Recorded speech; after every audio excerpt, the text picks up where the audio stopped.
Listen, yeah, I'll let you guys go ahead and ask questions. I gave my opening statement.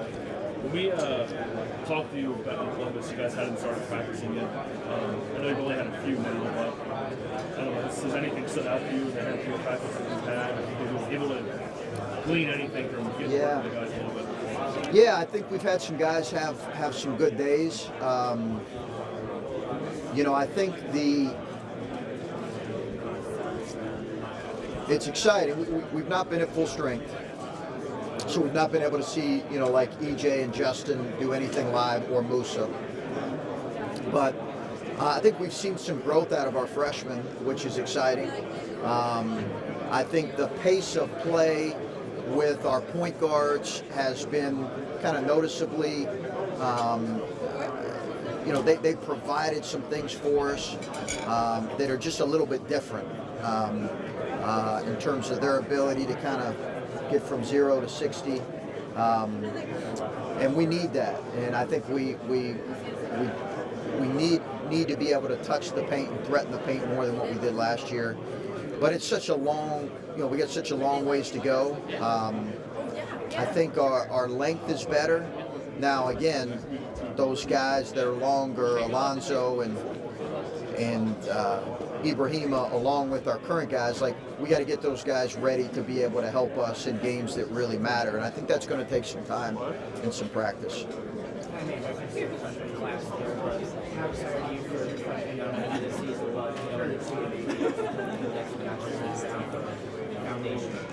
Yeah, I'm certainly excited, and it's fun when you get a chance, like our sophomore class now. I'm glad to be able to work with them and see kind of what they took and learned from last year. But obviously, we've got some young kids that have some ability, and working with them every day and trying to get them to the point to where they can really impact games at this level is exciting. And then continuing to build. We said all along when we got to Ohio State is we want to build with freshmen. That's how we prefer to do it. Doesn't mean we won't take a transfer too. We certainly will. But every year, it's why we added 2 this year. We want to build with freshmen, develop them, and we think that's the best way to sustain consistency. Coach, on a little bit of a different note, obviously John Beilein had a huge impact on Michigan and the Big Ten as a whole. Yeah. So what did you make of his departure, and maybe what advice would you give Juwan Howard in kind of replacing him? What advice would I give to Juwan? Yeah. Oh, he doesn't need any advice from me at all. And can an Ohio State guy give a Michigan guy advice? But what I will say is, I think in general, your first year is full of ups and downs. John's deal didn't necessarily surprise me because I had talked to John, and I think he would have potentially taken Detroit if Detroit would open. So it wasn't as much of a shock. I think it was surprising to everybody, but you kind of got the sense that was coming if an opportunity was provided. John's fantastic. Juwan, I think, will do a great job. I really do. That program is ready. I think they're going to have another really good year. I really do. And I think when you have players that have won like they have won, you don't lose that. Juwan will do a great job, but that's sustained. Those guys, Xavier Simpson's won a lot of daggone games. That's going to continue. Chris, you were in college around the same time as that 5 were. Yeah. Did you watch those guys? Loved them. What did you like? Now, if you can say that, I just thought they were really. They changed the game in so many ways, and I just thought they were really fun and entertaining to watch. And I think the thing that sometimes people forget about them is, really smart, competitive guys. And for being as young as they were, to do what they did, it's unprecedented, really, or at least it was at that point. So I think it's a great hire for the league. I do. And, obviously, a couple times a year, It's going to be a tremendous battle, but I think it's a great hire for the league, and excited to see where it goes. Did you start wearing black socks when you were 10? Yeah, no, I didn't go quite that far. No. Self-awareness is important, Bill.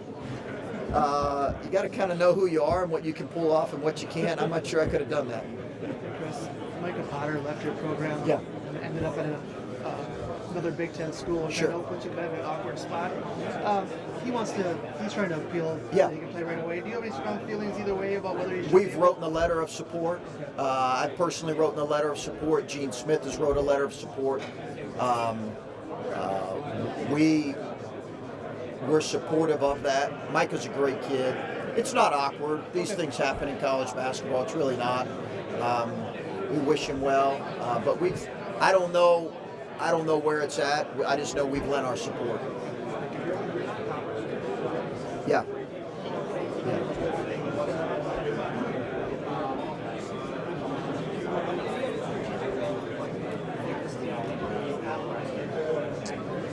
I did, and I felt like potentially going through some of that early was going to be really important for us. I felt like that hurt us a little bit last year. I've said that. You don't want to lose early. Those games, we don't get to the NCAA tournament without beating Cincinnati and Creighton. But I just felt like as much as we can get tested early. Now, again, it's by far the hardest schedule I've ever been a part of, by far. But I think it's needed. I didn't do it necessarily because, hey, I think this team's more ready. I just did it because I felt like that's where the direction we want to continue to go, even though we have a young team.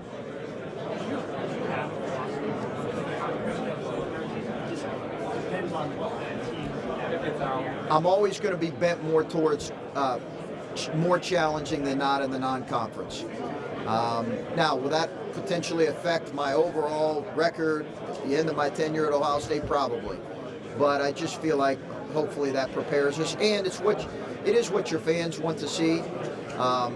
Having said that, we have some games that where we need to play well, but you might be able to play a few more guys. That's normal. Yeah, it's always going to be bent towards playing a little more challenging in the schedule. It's maybe not quite Izzo-ish, but it's moving in that direction. How much did the 20-game conference schedule kind of affect change in place your non-conference schedule? Yeah, it's impacted it significantly because 2 less games to play with, 2 more high major games. It's impacted it significantly. But we're still going to try to provide some exciting non-conference games. We had no control over Villanova and North Carolina, but we also knew we were probably going to play pretty good teams in those leagues. But yeah, it's limited your schedule. Everybody talks about the Ohio, us, Xavier, Dayton, and Cincinnati, and that limits the flexibility when you're playing 20 league games. I'm not saying it's never going to happen, so don't quote me saying it's never going to happen, but it just limits the flexibility. We're going to have to really push it through to make that happen. We've only gone through a couple practices so far, but where have you seen immediate dividends on Caleb's body transformation? Ability to play harder, a little bit longer. I think just movement in general. He's got to keep taking strides in that. But just ability to move in general, I think that has really helped him. And thank you. And he's just got to stay with it. I don't think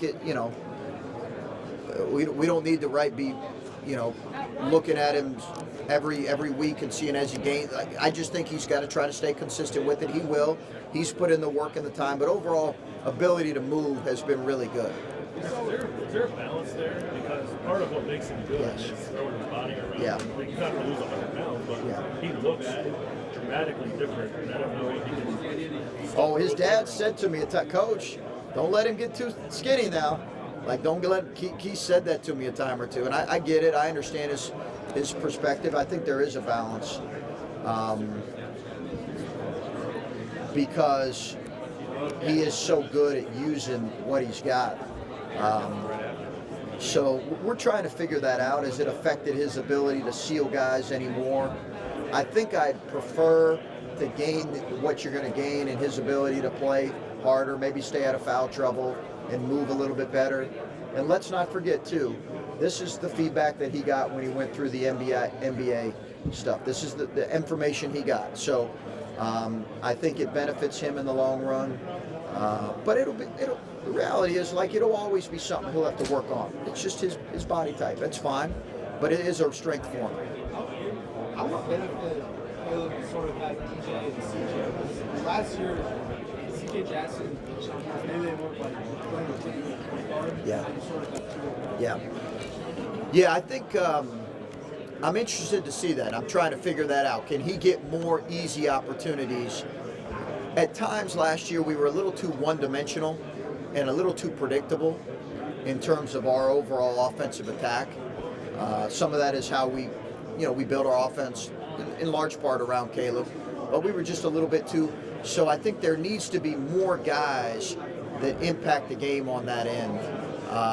And I think if that happens, it will ultimately help him. You may not see the increase in his numbers, but it'll ultimately help him. When you look back at last season, you saw how, I think at the moment, you knew how Caleb-centric the offense was. Yeah. Was that a concerted focus in the offseason? You maybe had to get away from that just one way or another? Yeah, it was. It's now that our personnel's different. It was kind of looking. I say that Keyshawn was really important for us last year in that closing couple game stretch, but it was really Caleb and him. But yeah, we did look at just trying to diversify our attack a little bit more. But you also got to figure out the right people to put in those situations too. You can't force feed certain guys if that's not their strength. If that makes sense. You guys, I think there was a Cleveland.com and Athletic poll that had Michigan State 1, Maryland 2, and I think Ohio State 3. What do you owe that to? Do you feel like people like your blend of talent, like that you have point guards, that you have veterans, and some good newcomers? What do you attribute that to? That people see a team that you guys won great in 12 in the conference last Exactly year. right. I think that's what gets forgotten about. That's the reality, and we all have to own that. The fact that we were 8-12, and we have a lot of returning players. But we have to own the fact that coaches, players, we got to be better than that. And I don't, just like you, I've seen us picked, 5th or 6th or as high as 3rd. I think the reality is that's one, side commentary. Don't ever bet against Purdue. They've proven it over and over. And they've shown the most consistency. Our league, the last 3 years, regular season, it's been Purdue and Michigan State. But I just think, we have these guys, while we really struggled, I think some of that gets forgotten that we were 8-12 because we went to the NCAA tournament and won a game. And that's the reality is we got to own that. Now the year before, we had a tremendous Big Ten season, but I think our guys understand, Steve, we have a lot of work ahead of us. We have to answer how we can be better than that in the Big Ten. Let's along those lines, I think most people would agree with you about Purdue and where you guys fit in the picture and what you were last year. But at the same time, you talk about as a court, you want your program to be relevant. Yeah. It seems like I don't know if you're there, but you're getting there. So Yeah. How do you balance those two things? I think relevancy comes as much as anything from accomplishment. So I think when I speak of relevancy, I'm speaking more in terms of accomplishment as opposed to any type of preseason discussion or talk. I think when you bring in a recruiting class like we did, it generally excites your fan base and the people around your program. Sorry. No, you're good. So, but I think when I talk about being relevant, I want to be relevant at the end of the year. I want it to be based on our accomplishment and not any other type of, predictions or, talk or anything like that. If that makes sense. Well, you did have, though, Caleb was on the cover, I think, of every magazine, and he had under go one or the other. That Loved still it. had to mean something to you. I loved it. I love that. I've wanted our players to be on that as much as possible. So I love that. And I've shared the story about our first year and coming and not seeing any of our guys right down the corner store. I've completely stopped going to that store anymore. I've written it off so that's you really do want that. You want that for your players as much as possible. But listen, this is a day about a lot of talk and discussion, and that's part of it. But as much as anything, we want to be about accomplishment. So. Did you buy those magazines that you guys wrote? I had actually I bought the first one, yes, and then somebody else bought another one, and then I just saw the one where Caleb and his brother were on it, that's cool. That's got to be great for the Weston family to see two of their sons on the cover of the magazine. So, and again, listen, those guys have been to the tournament the last 2 years, and there's some excitement around our program. We just got season ticket numbers here emailed this morning. All that stuff's great, but we got to perform. We got to be better than what we were in the Big Ten last year. Does that stuff make Ryan's wall, or only negative stuff make Ryan's wall? Yeah, only the negative stuff. And he's still got some stuff up there. Yeah, he's still got some stuff up there. He'll be continuing to add to it, but yeah, it's the only negative stuff. He didn't put the positive stuff up there. Sure.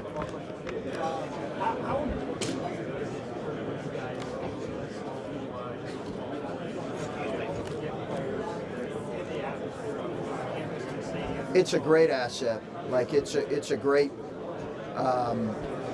it's an overall tremendous asset to have football and other programs that compete at the level. But obviously, what football game day, it's unlike anything I've ever seen or been a part of. And when you're a blue blood like they are, it's a great environment to.